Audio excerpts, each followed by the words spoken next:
আসসালামু আলাইকুম আঙ্কেল, আমি কি আসতে পারি?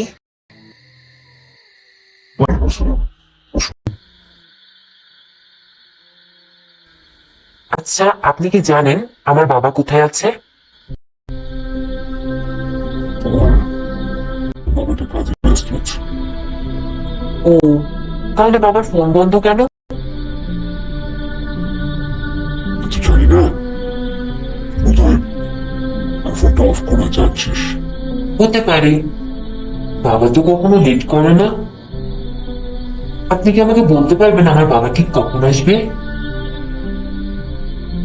আমি খোঁজ দিয়ে তোমাকে জানাতে পারবো। তোমার কিছু লাগবে?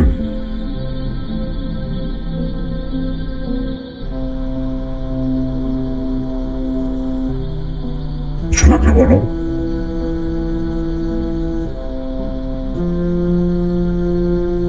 আমার মা তো কিছু খায়নি। কেন, তোর বাবা আসেনি বলে? হুম। তুমি খেয়েছো? না, কিভাবে খাবো? বাবা আসেনি বলে রান্নাও হয়নি। আমি তো রান্না করতে জানি না।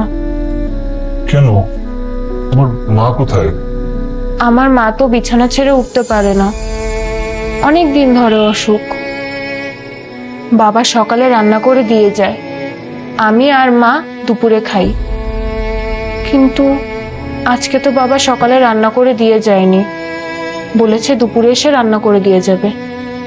দুপুরে তো আসলো না, তাই রান্নাও হয়নি, আমি আর মা খাইনি। আমি জানি বাবাও নিশ্চয়ই খায়নি। বাবা কি আমাদেরকে ছেড়ে খেতে পারবে বলেন? এটা সম্ভব না।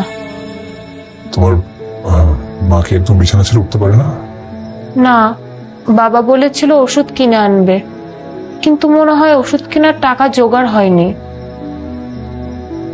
কি ওষুধ তুমি বলতে পারো নাম? না, ডাক্তার আঙ্কেলের পেঁচানো লেখা আমি কিছু বুঝতে পারি না। ওই লেখাটা লেখাটা তোমাকে চাচ্ছে, আমাকে দিতে পারবে? হ্যাঁ, দিতে পারবো। একটু যাবে, এক্ষুনি নিয়ে আসো। যাও, যাও।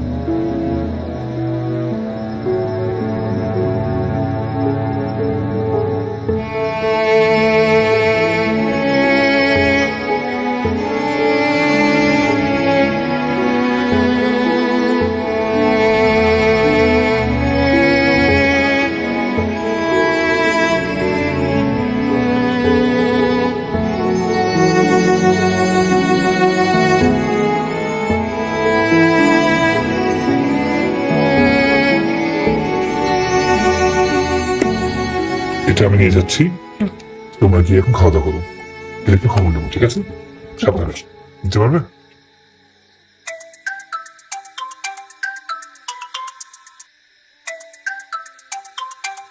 হ্যাঁ বাবা, বলো। জিনিসপত্র কেনাকাটার কি অবস্থা? কোনো কিছুই তো পাঠাইতেছিস না।